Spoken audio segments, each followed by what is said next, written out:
Hello.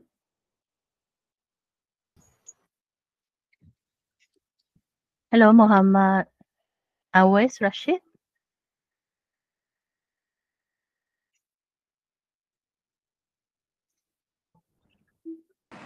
Assalamu alaikum, ma'am. Hello. Yeah, ma'am. Assalamu alaikum. How are you? Yes, yes. Princess?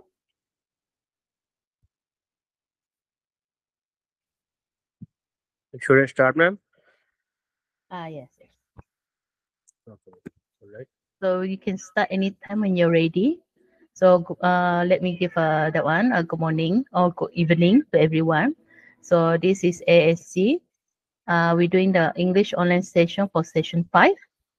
So we will start off with Mr. Muhammad Awais Rashid from the University of Faisalabad, presenting impact of the cost-related marketing on purchase intention and brand loyalty, the role of corporate social responsibility, right? So, Mr. Awais, if you're ready, you can start anytime. Maybe you can put a full screen on it. Yes, ma'am. Just 1 minute, ma'am. I'm just adjusting my screen. Hello? Can't really hear you. Can you try again? I'm just a minute.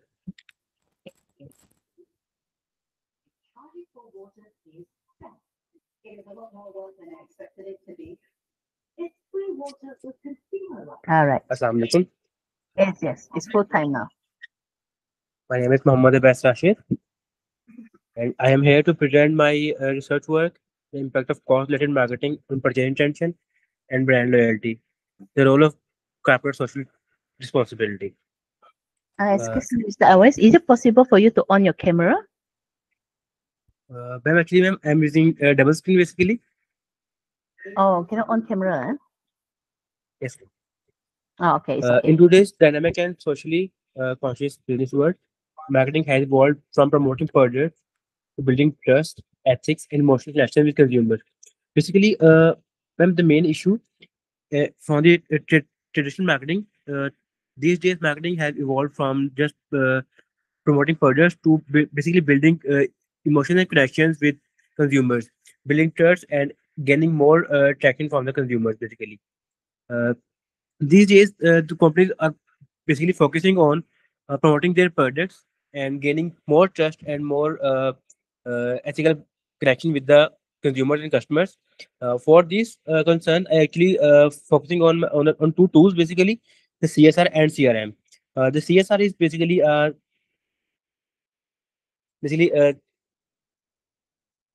corporate social responsibility, and CRM is basically a cost related marketing. In CRM, basically we attach our product sale with a social cause.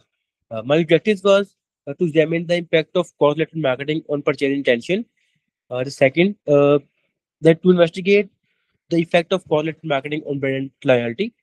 To explore the moderating role of corporate social responsibility in the relationship between cost-related marketing and purchase intention. To analyze whether purchase intention mediates the relationship between cost-related marketing and brand loyalty. These were my four objectives of the study basically. Further I was going to basically check. Uh, these were the questions same as objectives. How does correlated marketing influence purchase intention? Like how purchase intention uh, affects by the correlated marketing. Basically, there are four variables. The one is uh, correlated marketing, CRM, the first one. The second is brand loyalty. Basically, it was CRM is basically independent, and the brand loyalty is independent one basically. And mediator is purchase intention, and CSR is basically a moderator basically. And this question evolves around that. How does quality marketing affect brand loyalty? Like simply, okay, how does my independent variable affect the dependent variable? And third one is does corporate social responsibility? It is actually a moderator. And the question is how this moderates the relationship between corporate marketing and purchase intention. Does purchase intention mediate the relationship between correlated marketing and brand loyalty? Basic the basic word was here. Uh, I was testing the relationship, how does correlated marketing initiate the purchase intention, and how these two variables, uh, by adding the CSR, can lead towards the brand loyalty. And the main reason that I was doing this research was, in today's market, the customers and are looking for a basic CSR products, and CSR basically can say a social company, like a company that is working socially for the betterment of the society and for the betterment of the country maybe. And the companies are now looking for uh, good marketing efforts and more good marketing strategies. Here, the CRM is the cause-related marketing is the main element that initiates the marketing marketing cycle with the sales. In the main focus was Pakistan and the Faisalabad. The main study that I have that I have done was कि, how in the Faisalabad or in the Pakistan market these strategies works, and how these leads towards the brand loyalty. These are my problem statement. Going towards the significance of the study, how this study affects the theoretical framework, and how this study uh, affects the managerial impact. By theoretical framework, I can say that this study adds into the literature as can say the both effect of CRM and CSR. Basically, these two are the marketing tactics. I combined these both and checked these both the relationship of these both on purchase intention and the brand loyalty. We can simply say that the effect of CRM and the mixture of CSR on purchase intention, like these two can lead towards the purchase intention, and how these three can lead towards the brand loyalty. uh, Going forward towards the managerial implication, the managers can basically get award by this in such a way that they can implement these two both tools into the same way, and they can get a better loyalty and better outcomes from the market. Uh, the literature of my study was can say a CRM. It's a basically a first variable, and it's actually a independent variable. So CRM is correlated marketing links complete sale with a social card. As I elaborated earlier, CRM creates emotional and ethical appeal that drives consumer behavior. Basically, CRM is a marketing tool that links our company's sale with the marketing. Or can say like in short words, if a company is promoting their products, and they are getting they are doing a marketing tactics like if a customer purchase their product, they will donate a some part of their sale towards the charity, can say. uh, there was an example I remember in Pakistan. The example was Eid for Eid. In that example, the basically the company was doing a CSR effort, and it was basically the CSR for customers and the CRM for the company. Like they were linking a sale with the marketing. Going forward towards the CSR, like as the CSR we actually have discussed earlier. It strengthens the bond, can say relationship between the customer and the company by doing ethical work and by doing some good works and for the betterment and well-being of the society. Same like as purchase intention. Purchase intention can say intention of the customer to purchase something, like the plan of the like the plan or the behavior of the customer, like the intentions uh, got can say in, initiates by the uh, marketing tactics or by the CRM. Uh, it's actually the ethical brand association possibly influence purchase intentions, like emotional or ethical association of the customer toward the uh, brand. Basically, brand loyalty is my dependent variable. Brand loyalty refers to the customer's consistent preference and repeated purchase of a brand driven by satisfaction, trust, and emotional attachment. In simple words, we can say that. when a customer repeatedly purchases something and going to purchase the same product or from the same brand, it's actually can say a brand loyalty. Ethical engagement and emotional connection nurture loyal customers. Uh, we can move forward with the framework. The framework was, as I mentioned here, content marketing is independent variable, brand loyalty is dependent variable, chain intention is mediator, or corporate social responsibility is moderator. We are basically checking the CRM effect on purchase intention and then towards the brand loyalty. And CSR is actually strengthening this bond basically between these the link of between these three. Hypothesis same like as the question and the objectives. We are checking basically the first one is the relationship between cause-led marketing and uh, purchase intention, and the H2 basically hypothesis two, there is a relationship between cause-led marketing and brand loyalty. The independent variable and the dependent variable. There is a relationship between purchase intention and the brand loyalty. Mediator and the dependent variable. Trade intention mediates the relationship between cognitive marketing and brand loyalty. Uh, Here we are basically checking the mediation role of trade intention between cognitive marketing and brand loyalty. The H5 is you can say it's basically the moderation hypothesis. Corporate social responsibility moderates the relationship between cognitive marketing and purchase intention. It was the fifth one, and my methodology that I actually have used here. The population was the educated real customers of Faisalabad, and we actually collected this the sample size of 200 educated consumers from the Faisalabad, and sampling techniques I actually have used its convenience sampling. The collection method was online and offline surveys. Actually, I have a target of 200 collections basically, and I actually collected 240 to 250 questionnaires, and in back I actually have got 230 or 220 basically. The further 20 was not enough to calculate, so actually I missed them, and the main sample was of 200. And the instrument actually I have used was 5-point Likert scale.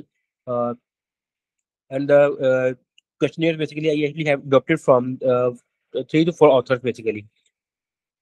Going towards the conclusion, this study includes the content marketing and corporate social responsibility play a vital role in shaping consumer behavior within Pakistan's retail sector. The main study was to check the CRM effect on basically the behavior of the consumers and the loyalty towards the consumers.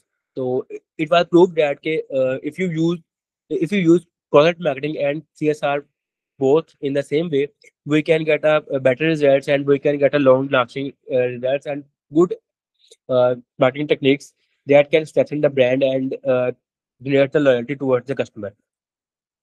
Overall, it's integrating CSR with CSR provides a sustainable pathway for retailers to achieve social impact, consumer trust, and competitive advantage in Pakistan evolving market. Basically, the study was in Pakistan. We actually have get that if we integrate CSR with CRM, we can get a better results for retailers for as well as for the can say uh, researchers basically. So it was my research work. Uh, any questions from anyone? Okay, we're opening for Q&A. Any question from the audience? No, eh? So, Mr. Abu, is it okay if I ask one question? Yes, ma'am, for sure. Okay, hi. Very interesting presentation you have there. I just wondering if can you give me one example because you're talking about CSR and CRM, right? So I was wondering maybe you can give me one example of a brand that do that. Ma'am, and basically the differentiation between CRM and CSR. Yeah. Do you have any brand name that actually carries that do the same thing? Ma'am, we can say that uh, basically in Pakistan, every Yeah. company and every organization is doing CSR efforts. Uh, Oh. yes, ma'am. Ma'am, basically doing something for the society. Can say Imtiaz. It's our same university, the University Faisalabad, uh, Mm. by Medina Foundation. And if we can go towards the CRM, it basically links the simple portion of our sales with the marketing. We can say that in Gaza, the situation you can say that uh, the simple example that I can give is like if I hold a company and I can say that if the customer from my company purchase a product of 10,000, so I can donate 1,000 to Gaza. So the customer feel loyal. He thinks that he is donating something to Gaza directly. So he gets emotional and he wants to pay something. That's why he chooses my product, and it was my sale. Yeah. Yes, so that's a Yes, good one. ma'am. Yes, I see, I see. So mean to say that they're doing something good for the society as well. Yeah? Yes, so that's a Yes, good one. ma'am. Yes, I also agree with that because when I buy something, if there's such a thing, a good cause comes with it, I also move towards that. I prefer that as well. Yes, ma'am. Yes. Okay. Anyway, thank you for that. That's a nice presentation. So, Thank you so much, ma'am. thank you. Okay, let's move on to the next one. Gul Sanam, are you around? Hmm, let's see. Assalamu alaikum, ma'am. Hi. So, are you presenting for the integration of artificial intelligence? Yes, ma'am. Okay. So the next one we were presenting the integration of artificial intelligence (AI) into self-training, pedagogical effectiveness, right? So the floor is yours. You can start anytime you're ready. Or maybe you can on your video as well, if it's possible.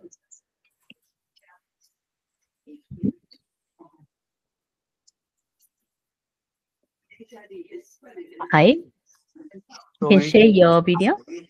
Ma'am, is ये नहीं my हुई ना screen is visible? No, no. मैंने print किया भी ना ये ली ये बैठी होगी मैडम ना Now, ma'am. Yes, it's visible. And maybe you can put in full screen. Okay, ma'am. Now it's okay. No, it's not full screen yet. Maybe you can do like the Okay, ma'am. slideshow. Okay. Firstly, I will start by introducing my topic: the impact of participative leadership on employee readiness for organizational change, moderating role of employee openness to experience. Excuse me. Sorry, maybe you can put a slideshow Yes, ma'am. because it's still that one in under PowerPoint. Maybe you can put in slideshow, the bigger one. Sorry, ma'am, you are not audible. Can you on it like slideshow? Is it Yours? okay? No, Ma'am, I'm showing slideshow. no, it's not. Because on our screen it's not. Okay, ma'am, Maybe wait a while. okay.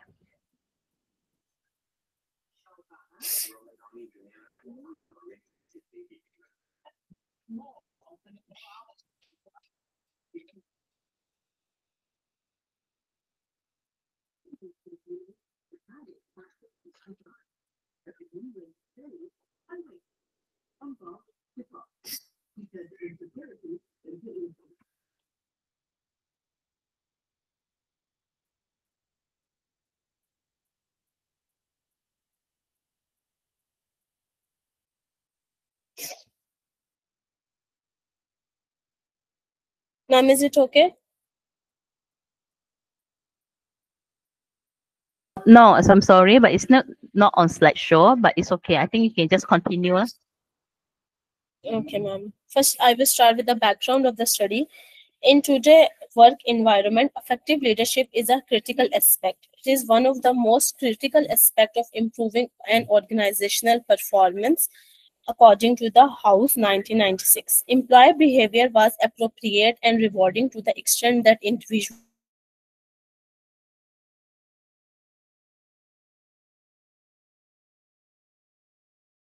find out the influence of participative leadership behavior on employees' job performance, claims that subordinates receive inherent advantage from participating in decision making. The problem statement my study investigates how participative leadership improves employee readiness for organizational change and how this relationship is influenced by employees' openness to experience. Or we can say, in other words, it look at how organized leadership and personality together help employees These are the research questions that does participative leadership affect employee readiness for organizational change? Second, does openness to experience moderate the relationship between participative leadership and employee readiness for organizational change? Then these are the research objective, which examine the impact of participative leadership on employee readiness for organizational. And the second research objective is the moderating role of openness to experience on the relationship between participative leadership and employee readiness for organizational change. What are the basically gap analysis? The previous studies basically highlight the need to study participative leadership and its link to employee readiness for the change. With the moderating role of personality trait like openness to experience. Basically, my study addressed this gap by testing how openness to experience influence the relationship between participative leadership and readiness for the organizational change. The scope of the study is to focus on the modern organizational environment where we can see the rapid demand in the change for the strong leader. Employees collaboration. Participative leadership allow employees to share ideas and take part in decision, which enhance motivation among employees, innovations, and readiness for change, all of which can help in overall performance of an organization. Literature review can say about these things. The effect of participation in decision making and organization commitment is not high. It is generally positive. Employees who are open to new experience are more likely to become frustrated with routine things in their workplace. They are naturally enthusiastic, but taking on new assessments or making change to existing practice to improve their efficiency. The next, what is the basically participative leadership? The participative leadership entails communicating with employees and analysis their thought and ideas before making a decision. According to the survey performed by BAS, leaders determine 45% to 65% of the total element affecting a firm's success or failure. The employee readiness for organizational change can be referred. The extent of change depend on extent of change in environment. It might be large or small, simple or complex, reflecting the thoughts, feelings, and intentions. According to medicine, employee readiness for change refer to the mental and the physical preparedness of the employee for immediate action that aim to improve, alter, vary, or modify something. What does employee openness to experience mean? Meta-analysis of the personality predators of job performance found that openness was on average a positive predator of performance. Moderating role openness to experience can play in improving the imaginations with the appropriate creative environment which can be provided by the leadership. This is the basically the research framework. As you see that the participative leadership is the IV, independent variable that has a direct relationship on the employee readiness for organizational change. This relationship can be strengthened or moderates through the employee openness to the experience. The hypothesis of the study say that participative leadership has a direct impact on employee readiness for organizational change. If participative leadership is increasing, then employee readiness for organization has also become the positive, and employee them seek themselves to be changed. A positive relationship between participative leadership and employee readiness for organizational change will become stronger in the case of higher openness to experience. That is the hypothesis 2. Now the research and the design of the study. Research design, basically we use casual design, and the approach for the study was the quantitative, and the data is the primary, and the unit of analysis from where we collected the data, we used different banking sectors such as HBL, UBL, ABL, Mizan from the 2 cities of Pakistan, Rawalpindi and Islamabad. The sample selection technique was non-probability sampling technique, and data were collected from 200 respondent through questionnaire. Data analysis software we use as SPSS to analysis our data, and the study was the cross-sectional. This table showing that there was the 6 number of items for the participative leadership that were adopted from Arnold Art paper, and we use 5-point Likert scale to collect our data. The finding of our research, so that this is basically the table that showing the organization that were participating in our study. These are the different bank sectors. As you see that from this table, the Bank Al Habib, 76% data were collecting from it, and from the Islamic Bank, 79% people were participating through it. This table showed that there were the 72.5% are male that involved in our study, and the age bracket from 30 to 40 were 48.6% people that were fall in this given range, and 57.3% are married and 42.7% are unmarried people. Education, as you see that the 74.3% are above master's level or fall within this category.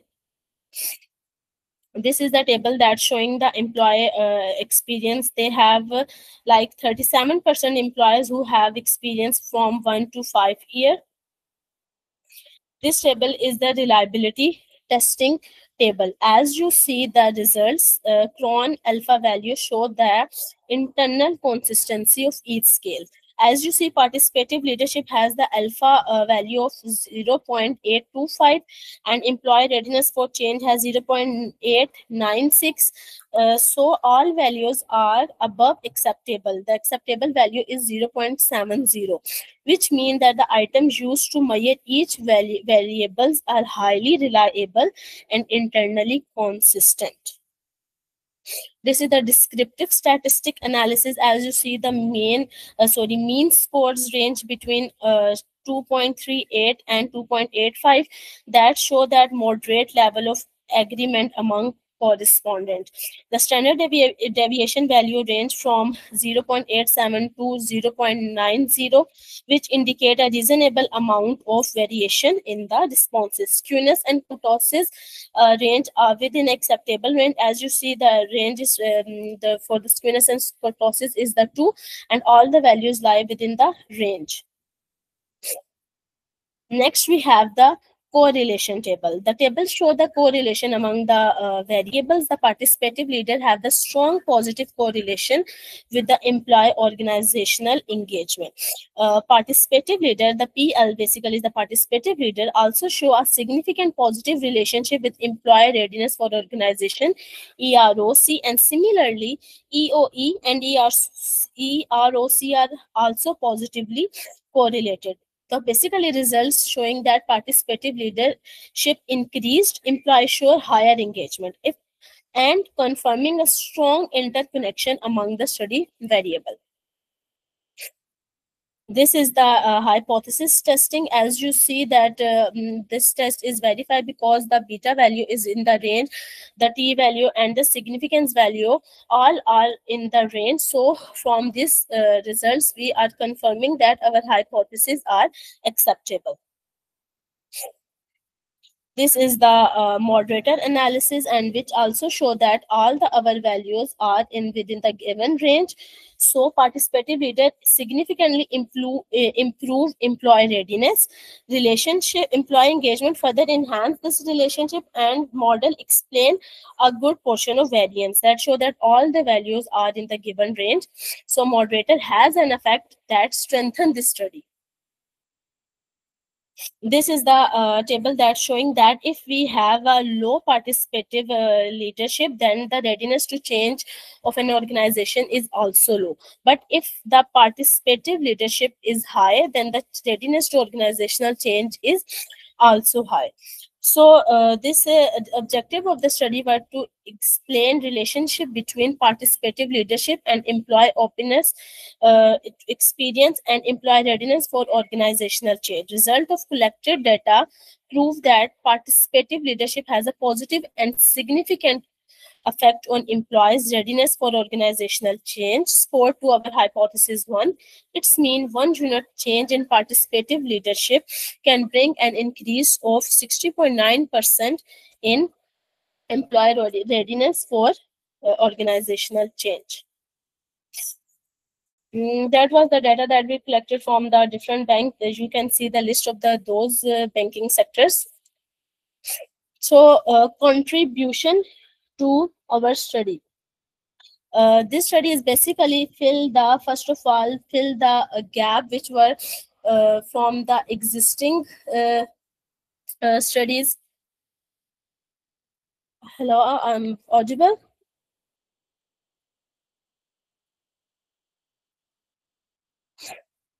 Hi, yes. Okay, We ma'am. can So hear you this clearly. okay. This study filled the research gap identified by the earlier scholar who suggested that exploring the impact of participative leadership on employee readiness for organizational change. Secondly, it contributes by showing that when leaders give employee autonomy and freedom in decision making, it increases their motivation, creativity, and positive work behavior. Third, this study also highlights the importance of empowering leadership as it helps employees feel trusted and responsible, leading to better performance and readiness for the change. Limitation, as every study has the limitation and some future direction. So my study suggested that first it was mentioned that it was a cross-sectional study, so data was collected at one point in a time. Second, the data was collected from a single source, which may limit generalizability. Third, the study do not include any mediating mechanism, as it's only focused on the moderator to explain how participative leadership affect readiness to change. There are some future recommendations if someone can opt this study. So future recommendations are: it is recommended to collect data at different time, test this model in other sectors, like it was only focusing on the banking sector, you can go with the IT companies, and also can include mediators such as organizational support or employee engagement. That's all from my side. Any question, please? Hello, thank you for a nice presentation. So now we're open for Q&A. Any question from the audience? Okay, so there's no question. So because due to time, so I I don't think I should ask also. So anyway, thank you very much for your very impactful presentation. So we'll move on to the next one. Thank you so much. Thank you. Okay, calling for Mr. Faizal Abdul Razak. Okay, so he will be presenting enhancing event management education through the event poster diagram kit and innovative visual learning tool. So you can start your presentation anytime you're ready. Okay, thank you, Madam Fung. Meet again, Madam Fung, this time. Sorry? We meet again this time because Yes. last session you are my moderator. Yes. Okay. All right. You can share your screen. Okay. Right.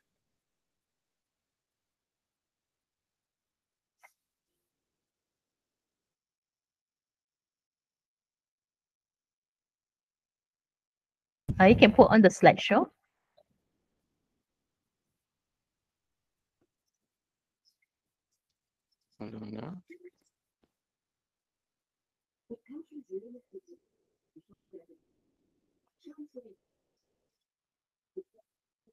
Is the slideshow is on? No. Maybe you could change your window. You can select a window to the slideshow window.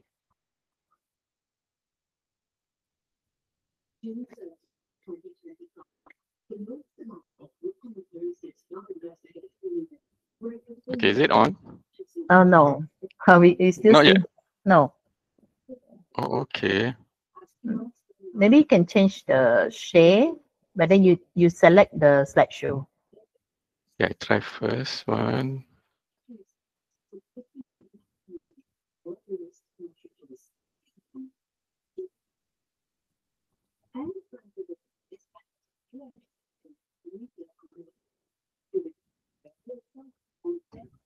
Is it still on or not yet, madam? No. No, eh? No. Okay, you can stop the sharing. You Okay, on your okay. slideshow first. Then when you share, then you select the slideshow window. Yes, so You did on the slideshow. Okay, then okay. you share the screen. Then you select slideshow. Window slideshow, correct? No, you share now, right? You share the share screen. Okay. No, Is it still not showing. still No, done? but it's okay. You can just continue. Okay, It's why okay. not? If I try this one, hold on. All right.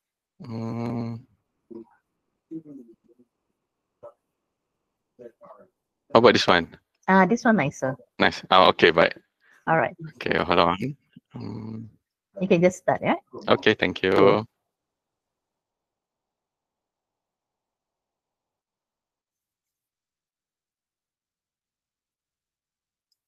Okay.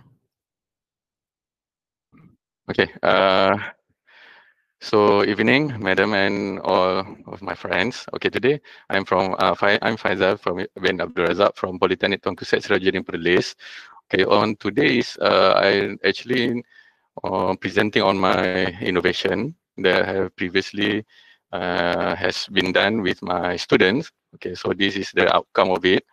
So it is an enhancing on of event management education through the event poster diagram kit. So I'm innovating a diagram kit actually that for my student to create a poster for event poster purposely because it is under my program. So for the introduction is that event management integrates organization, communication, and creativity. So poster is playing a crucial point in publishing any event. So that's why I'm come out with one event poster diagram kit for my student to make them more friendly poster creating. Okay, from my event poster diagram kit. Okay, so next, the challenge in teaching poster design. This is a common thing happen in our class, where while we are teaching on creating a poster, student not very familiar or get the whole picture on how to create a poster. So this is when I'm thinking of creating one innovation for my student. So the problem is that over reliance on text-based material, limited visual literacy, low design confidence, and difficulty balancing on creativity and clarity. So why a diagram kit? Because traditional method are more theoretical, and I think students are more familiarized or more friendly with visual pedagogy. So that's why I come out with a diagram actually. Okay. So what is the event poster diagram kit? Consists of what? So it have 5 core elements. There is background, number one. So graphic, title, event details, date, time, location, and call to action. Okay. Uh, so uh, in this on the theoretical foundation, according to S. Myers, multimedia learning theory, we come up with visual and text enhance that will enhance learning. While for the experiential learning, learning by doing and reflecting. So through my event poster diagram kit, student will do the poster on live preview actually using a Gemini platform. Okay. Next, I'm using the design-based research, so that's why I come out with this kind of innovation. Okay. And during my class on 40 students, so I have done with them about creating for the first time student creating poster. So before creating poster, I asked them to create a poster, and the result is student struggle to create a poster. But after showing and uh, teach them on using my poster diagram kit, students are more knowledge person and creative person on creating a poster. So student, for the first finding on my questionnaire, student describe this kit as a simple, fun, and as helpful. So they increase the motivation and confidence of them. And also student proudly share their poster online. Second finding that students are more critical creativity, okay, using the diagram poster, event poster diagram kit. And finding number 3 is efficiency and learning impact.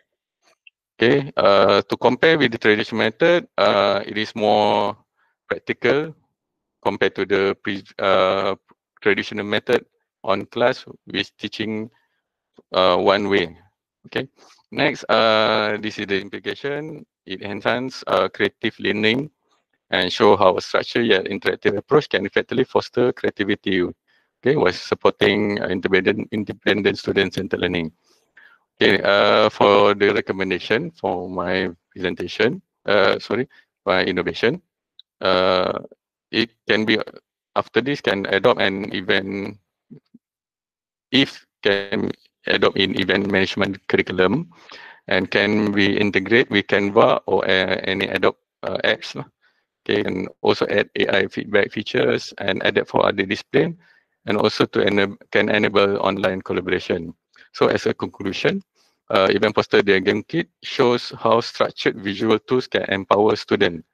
Okay, so I feel very grateful because of the student actually can understand how to create a poster in a simple way actually. Okay, so the best part. Okay, so we move on. This is a QR code actually. Okay, when you scan this QR code, it can direct it to my event poster diagram kit that is in Flipbook interactive. Madam also can scan if you want to try and see this poster diagram kit. Okay. So that one is the scan, the QR code. So when we scan, the student scan it, it will come out, pop up with this page. Okay, several pages. Okay, so this is the event poster diagram kit in flipbook style.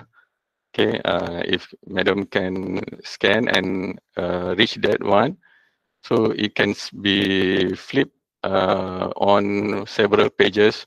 So this is that is the event post create actually. Starting with step 1, how to create a background. Okay, so student have to know the background for the first time. Okay, the first step is to take a background first. The next step is they will have to choose a graphic. Okay, so all the instruction is there in the innovation, and follow up with the third step title. Step number 4 is date. Step number 5 is call to action, and lastly, that is the final poster that student have created. Okay. Also in my event poster diagram kit, I also include this one is I create in on the Gemini platform actually. So student can scan those that interactive diagram. So it will take them to a live preview. Okay, where student or also madam can scan and you can do on live how to create a poster. Okay, so that is the first page. Okay, to set up background. You actually the student can tap on the screen for the first step. There is background, and first student will choose any background. Okay, so after that there will be the second step graphic. So student will choose graphic, title, step 4 date, and step number 5, the last one is call. And that one is the last finish poster using the interactive event poster diagram kit. Okay, so this is some example that my student have come up with their own poster using the interactive diagram kit. Okay, so I think that's all from me. Thank you very much. Okay, thank you. Any question from the floor? No. Okay, just one question from me. Yeah. Actually, I'm very interested in this. Yes, I also teach and I also have problem with this with my students. Okay. Oh, yeah. Same with So me for the it's first always time. the same problem. Uh-uh. They will miss out some one thing or another. So okay. Uh-uh. So I find this is useful. I did scan. I did look into your flip book and Uh-uh. also the Gemini. I'm very very interested in the Gemini one. So Yes, just a correct. quick question on your Mm-mm. innovation. Mm-mm. If is it possible? Let's say that if I use the Gemini, it will auto generate the poster and the Uh, answer of the questions. oh, actually Why did you from try that?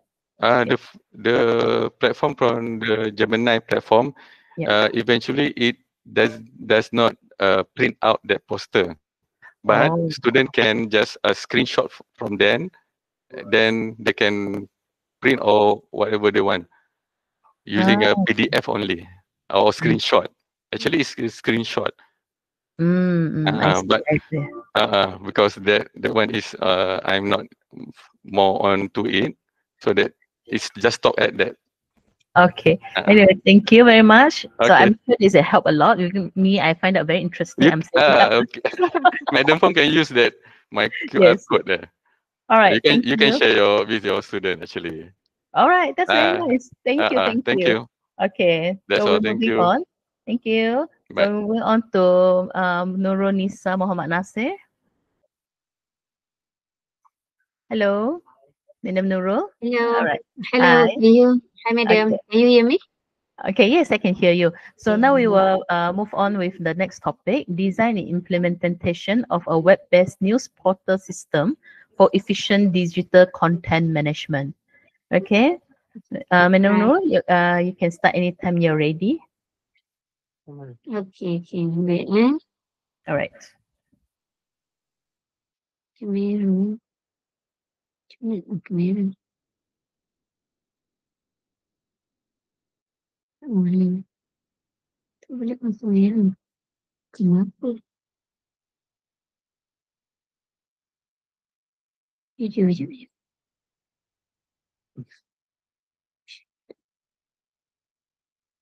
Kamera is block pula. Mana nak buat eh? Madam, I cannot share my, I can open my video. Camera Oh, block. can you this one share screen? Cannot. Okay, wait. I try to share my screen. Okay. Yeah.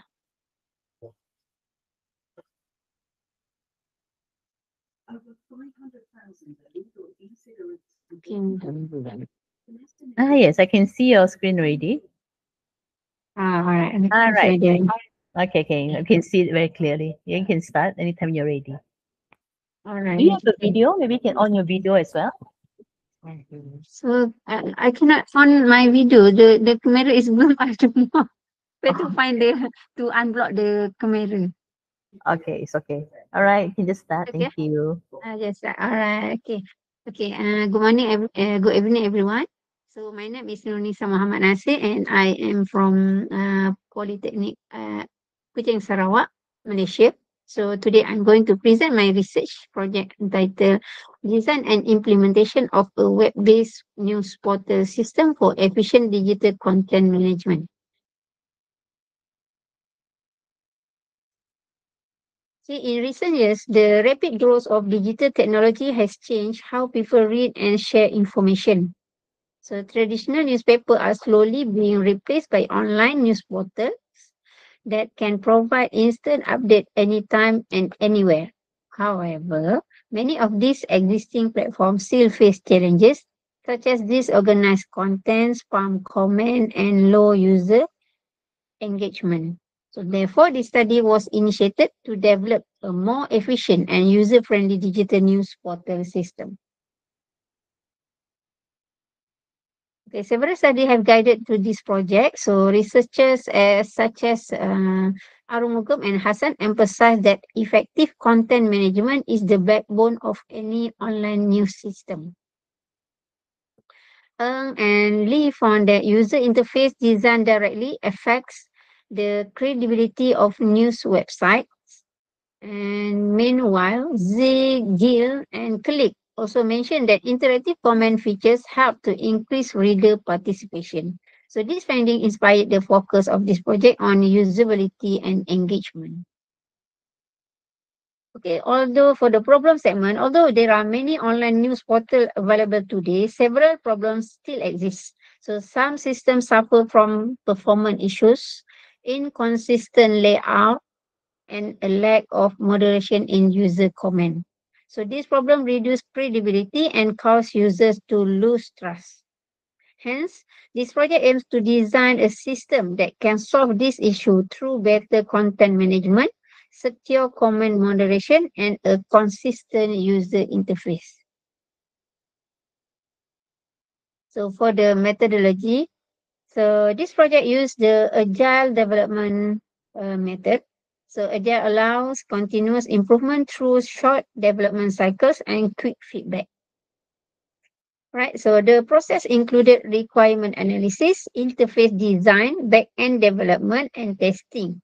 So PHP and MySQL were used for the system core, while HTML, CSS, and JavaScript were used to build the user interface. So the system was tested iteratively to ensure reliability and performance. So this is the functional decomposition diagram, FDD. So as shown in figure 1, so the system consists of two main roles, the administrator and the user. So the administrator manages article categories and user comments. Meanwhile, so users can search for articles and participate by posting comments. This modular structure helps to simplify future maintenance and upgrade.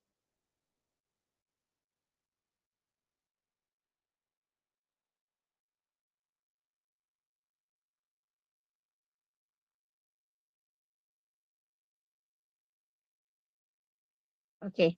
This is the system design architecture of the online newspaper system. So figure 2 show the three-tier system architecture. So the top layer is the presentation layer, which is the user interface developed using HTML, CSS, and JavaScript. So the middle layer is the application layer that handle logic, session, and data processing using PHP. So the bottom layer is the database layer managed by MySQL, which store all articles, user, and comments. So this architecture ensures clear separation of function and stable performance. All right, so we go for the functional testing result. So functional testing was performed to ensure that all modules work properly. The results show a 99.2% success rate for all major operations, such as posting, updating, and deleting articles. So the average response time for system action was below 1 second.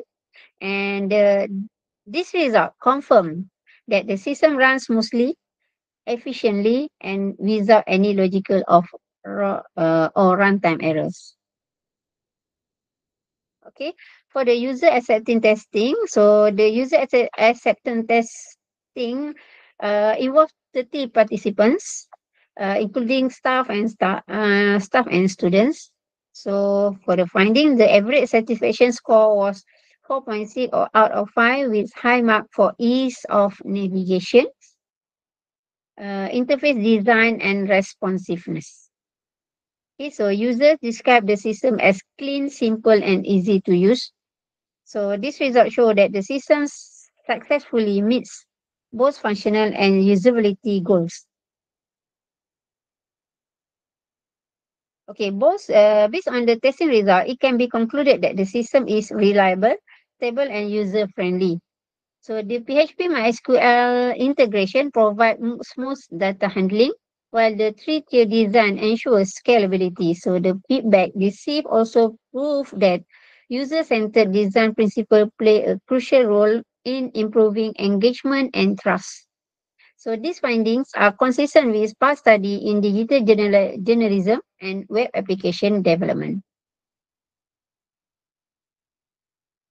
All right. So for future enhancements, so this system can be enhanced with artificial intelligence (AI) and machine learning features. So this may include personalized news recommendation, sentiment analysis of comments, and multilingual content delivery. So predictive analytics can also be added to automatically detect trending news topics. So this improvement make the system more intelligent, adaptive, and globally accessible. So for conclusion, so the online news portal system successfully demonstrate how digital technologies can optimize information delivery and engagement. So the project achieved all objectives from design to implementation and validation. So it serves as a foundation for future research in digital journalism systems that are intelligent, scalable, and interactive. So that's all for my presentation.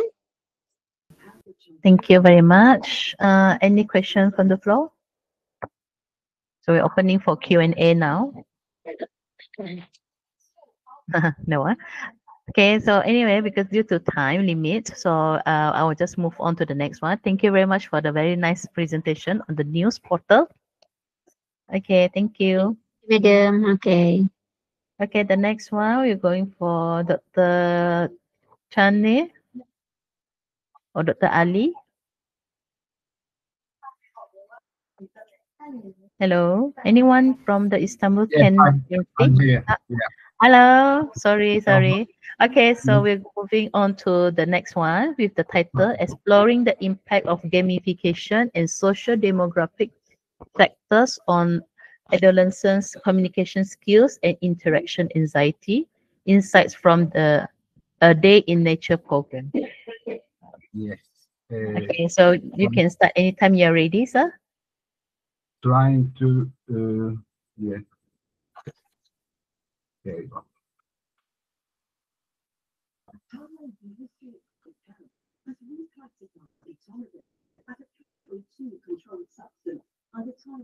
Can you see that? Yes, I can see that, but it's not in the slideshow. Yeah. You want to try on the slideshow? Okay, now? No, it's still the same. But it's okay. We can just continue to present. Okay. All right, thank you. First of all, I am Fatih Öçekser from İstinye University. I am also a general manager of neuroscience, academic business and solutions. We prepared this paper with 5 colleagues who are not here at the moment, but I am the responsible for presentation. Our study is exploring the impact of gamification and social demographic factors on adolescents' communication skills and interaction anxiety. Day in Nature program we evaluated in this study. First of all, gamification has emerged as a response to the shortage of traditional learning methods. It structured education into interactive experiences with instant feedback and reward system, transforming abstract content into concrete, engaging activities. Unlike purely cognitive approaches, gamified methods focus on social and emotional development and aligns adolescents' heightened emotional sensitivity and peer-oriented communication needs. This approach enhances academic performance and encourages individuals' abilities and personal values during adolescence. Empirical evidence shows face-to-face gamification models improve competencies in socially withdrawn youth and boost self-confidence while reducing stress in adolescent social activities. Many gamification studies giving a little attention to adolescents' emotional and social development. Social demographic factors such as gender, family background, and income are also often mentioned only briefly on those studies. Moreover, most gamification learning models assume that all students react in the same way, and ignores individual differences like emotional sensitivity or cultural background. This limits their effectiveness across diverse groups. Our research addresses these gaps by focusing on adolescents' emotional and interpersonal outcomes rather than just their academic performance. It uses a nature-based gamification program instead of purely digital tools and considers socio-demographic characteristics in the analysis. Therefore, this study aims to examine the effects of gamification on adolescents' communication skills and interaction anxiety by taking into account socio-demographic factors. Let's start the literature review. Gamification is the intentional integration of game design elements such as points, badges, leaderboards, feedback systems, and narrative structures into non-game contexts like education. These elements are introduced not merely for entertainment, they introduced to actively support and reinforce specific learning objectives by boosting learners' motivation and engagement. Gamification is distinct from full-fledged game-based learning. In here, instead of creating entire educational games, it embeds selected game mechanics into existing teaching practices. This replaces the traditional pedagogy. This approach offers flexibility in modernizing instruction, allows educators to augment and curriculum with interactive challenges and reward without major structural changes to their lesson plan. Studies have documented gamification broad applicability. For example, gamified strategies have improved language learning, heightened student attention and critical thinking in higher education, and increased motivation and skill acquisition in practical training contexts. Gamification in education is underpinned by extensive theoretical frameworks from psychology and pedagogy, which explain how game elements drive motivation, engagement, and learning.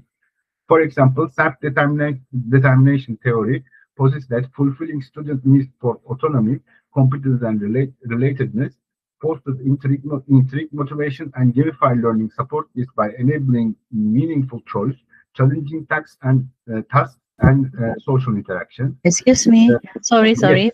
Your slide is not moving. Which slide are you on now? yes, I am.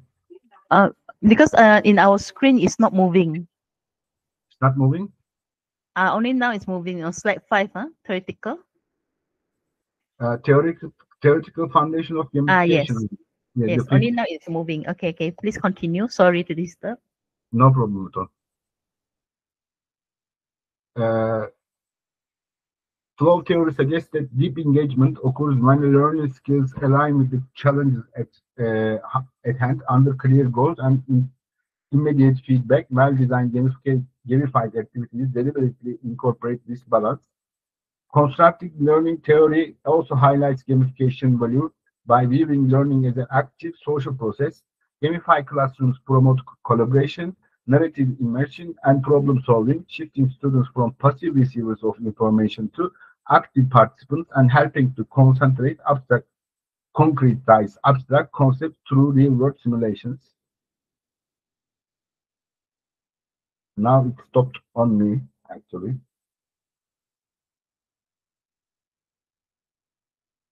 Can you see that now?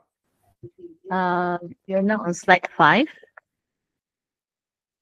Yes. Now? Okay, now slide 6. Yes. Now 6, right? Yeah. Okay.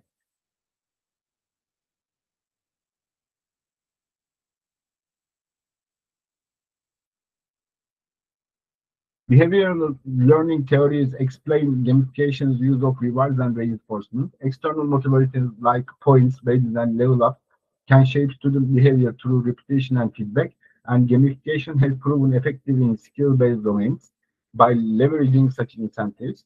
However, researchers warn against relying on external rewards. In this context, it's claimed that effective gamified models must balance extrinsic incentives with intrinsic motivation to sustain meaningful engagement. Cognitive load theory warns that poorly designed gamified environments can overwhelm students' mental capacity. Too many stimuli or confusing elements may overload their cognitive processing and hinder learning. In contrast, well-structured gamification focuses attention, organizes information, and optimizes cognitive load, thereby enhances learning rather than hindering it. Thus, gamified systems should be initiative, socially engaging, and culturally relevant, and educators must adapt game elements to their pedagogical values and the diverse needs of learners rather than using a one-size-fits-all design. Uh, Psychological effects of gamification. Recent research on gamified education has increasing the focus on psychological outcomes in adolescence. Adolescence is characterized by heightened emotional sensitivity, evolving social identities, and strong reliance on peer relationships, which can make emotional and social interactions particularly challenging for those groups. Given these development factors, evaluating gamified learning requires examining its effects on students' communication skills, peer interactions, and emotional well-being. Emerging evidence indicated that well-designed gamified programs can improve adolescents' peer communication and emotional resilience while reducing their social anxiety. However, these psychological effects are not automatic. Outcomes can vary depending on the gamification design, the diversity of the participants, and individual differences among students. Accordingly, our study focused on two key psychological dimensions of gamification impact, which are communication skills and interaction anxiety. Here, we examine effect of gamification in communication skills.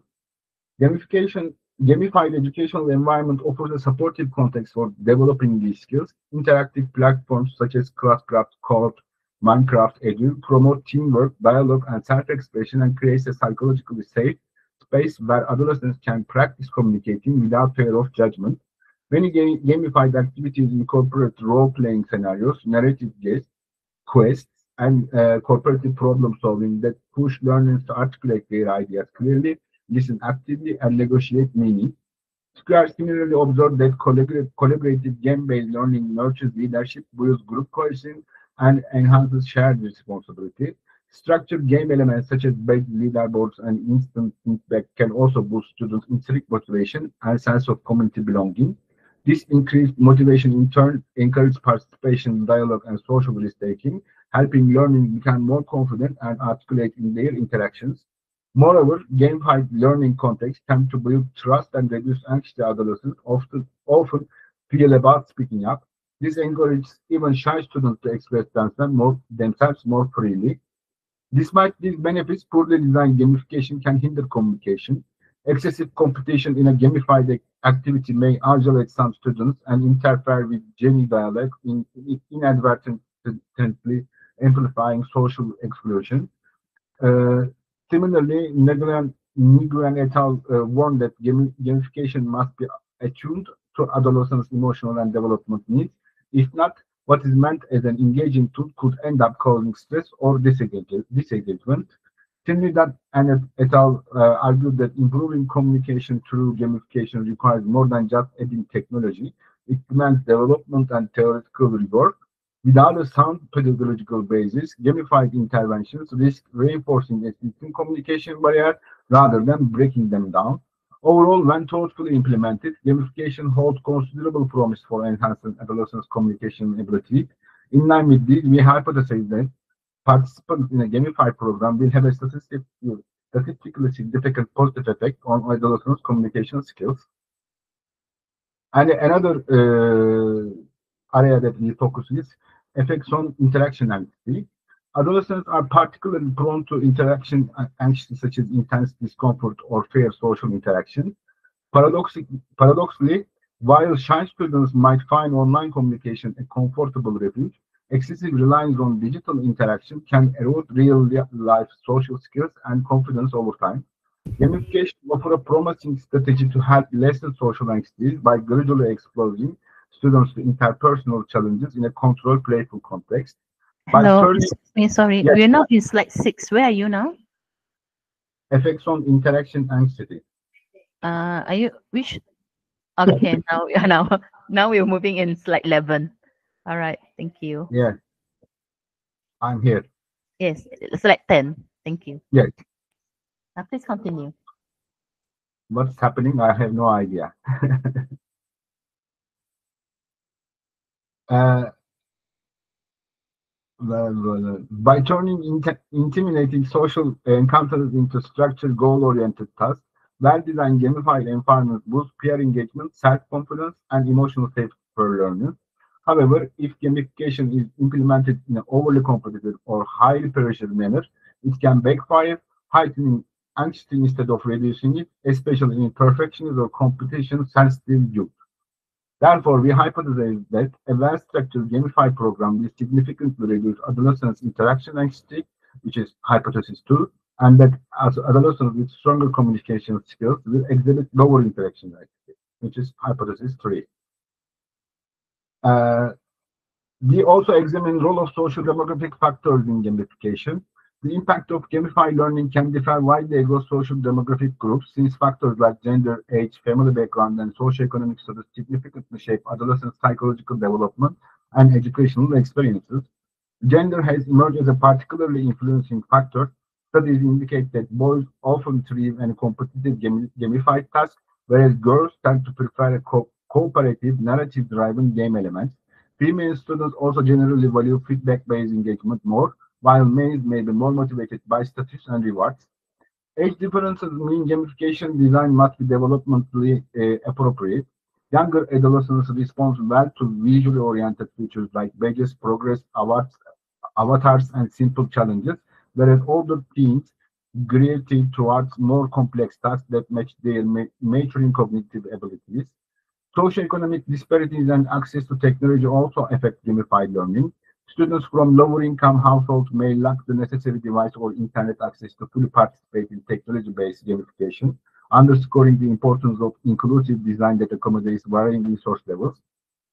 Family context further moderates outcomes. For instance, adolescents from a large families who receive weak parental attention or from a less stable home environment can face disadvantages in academic and social development, which may influence how they engage with gamified education. In light of these differences, gamified interventions should avoid one-size-fits-all assumptions and instead to be tailored to diverse learner profiles. Accordingly, our study includes gender, age, family income, number of siblings, and parental marital status as a moderator variable, and we hypothesize that social demographic characteristics significantly affect adolescent interaction and communication skills. I'll move to methodology part at this time. Our study examined the effects of gamification on adolescents' communication skills and interaction activity by taking into account social demographic factors. I already mentioned that in the introduction part. The Day in Nature program was selected for examination. This program is held annually during the summer months, June 11 and September 4, in Beykoz, Istanbul, Turkey. A Day in Nature is a full day outdoor educational camp organized for children aged between 5 to 15 who participate with their classroom teachers as part of their formal primary school education. Despite being part of their formal education, participation in this camp was voluntary. Inclusion criteria for this research require participants to be aged between 13 to 15 years old. To assess the effect of gamification, a control group was also formed comprising an equal number of adolescents aged 13 to 15 who had not participated in this program. So we compare the results between these two groups. Given the fixed age range and participation criteria, the study employed purposive sampling appropriate to this research objective. In the summer of 2024, a total of 4,552 students attended the A Day in Nature program. Out of these, 260 students were aged between 13 to 15. The sample size was calculated as 156 with 95% confidence level and 5% margin of error. Therefore, 156 adolescents who participated in the program constitute the experimental group, while another 156 adolescents who did not participate in the group were additionally included in the study to form the control group. Following this direction, the total sample reached to 312 students. We use three measurement tools, which are one of them is completely based on the curve path model to analyze participants' perception of the process. This model consists of 4 stages, which are reaction, learning, behavior, and results. In the the first section of the questionnaire was the social demographic characteristic. We collected data from students.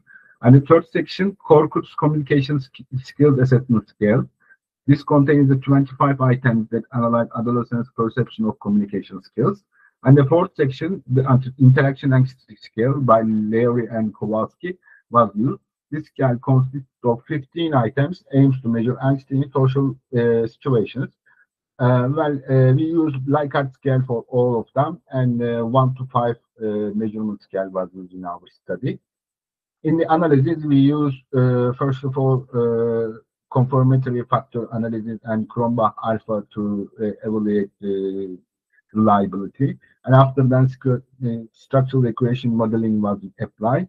And and finally, we used t-test and one-way analysis to apply the exam whether there was a difference in the scores of communication skills and interaction entity in the control and experimental groups based on their social demographic factors. Here are the, I already mentioned hypotheses in the literature review, and you can see the model we applied and the hypotheses in this slide. Well, our model showed a result, when we move to the result section, our model showed very high reliability, and factor analysis confirmed a one-dimensional structure for each construct with all model fit indices, indicating a good model fit. Independent sample test reveals statistical difference between adolescents who participated in the Day Nature Gamify program and those who did not. Communication skills, as you can see the results from the slide, that experimental group is higher than control group, and interaction entity is lower in the experimental group compared to control group. So key finding, the gamify nature-based activity significantly improve communication skills and reduce interaction entity among adolescents. Structural recognition modeling is actually supported these findings. So key finding here is gamification directly enhance communication and direct reduce interaction anxiety, as well as indirectly reducing interaction anxiety through improved interpersonal competence. Mediating role here was applied. A bootstrap mediation test showed that gamification significantly mediates the relationship between communication skills and interaction anxiety. Social demographic differences are in the control group. Only parental marital status significantly affected communication skills. Students from married families scored higher than those from divorced families. Experimental group, no significant social demographic differences. This suggested gamification inclusive impact across gender, income, and family structure. However, gender in the gender, females benefited slightly more. We identified that females benefited slightly more. All groups benefited in terms of income. All groups benefited, but low-income adolescents showed the largest reduction in anxiety, while high-income adolescents showed the greatest communication gain. Family structure, in terms of family structure, adolescents with divorced parents showed the largest improvement in communication. Private room ownership, having a personal room correlated with a greater improvement and anxiety reduction. And in terms of siblings, having only one children benefited most in communication and anxiety reduction. Except and social demographic factors, all hypotheses are accepted. But in terms of social demographic factors, partially supported.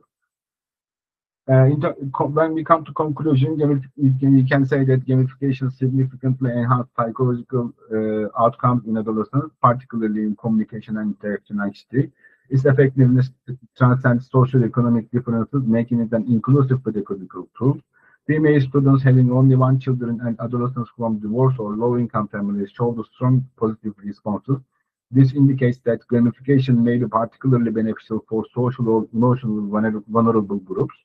However, we should be noted that poorly designed and competitive elements can potentially increase anxiety, and conceptual and development sensitive design is crucial. So future studies may examine the participation of individuals with high levels of social anxiety in gamified fiction. At the same time, studies aimed at supporting subgroups with limited or disabled digital access in the process may contribute to significant expansion and development of knowledge in the field. Apart from this, analyzing the contributions of hybrid models that include the combined design of game-based nature digital fiction, especially on psychological and cognitive development, may provide very useful feedback. Thank you very much. Okay, thank you very much for the wonderful presentation. Thank you. So I'm just opening for the audience. Any question? Okay, so it seems like there's no question. So anyway, thank you for the presentation again. So I Thank will you. wrap up for today's session 5 presentation. So thank you very much. Do you mind if you all on the camera? Then we can take a quick screenshot. Yeah. So maybe we can stop share screen. We can see that. Okay. Okay. So I was wondering, hi everyone, are you people around? So we can on the camera, then we can have a quick screenshot. Okay, let me set first. Just okay, hi. Okay, 1, 2, 3.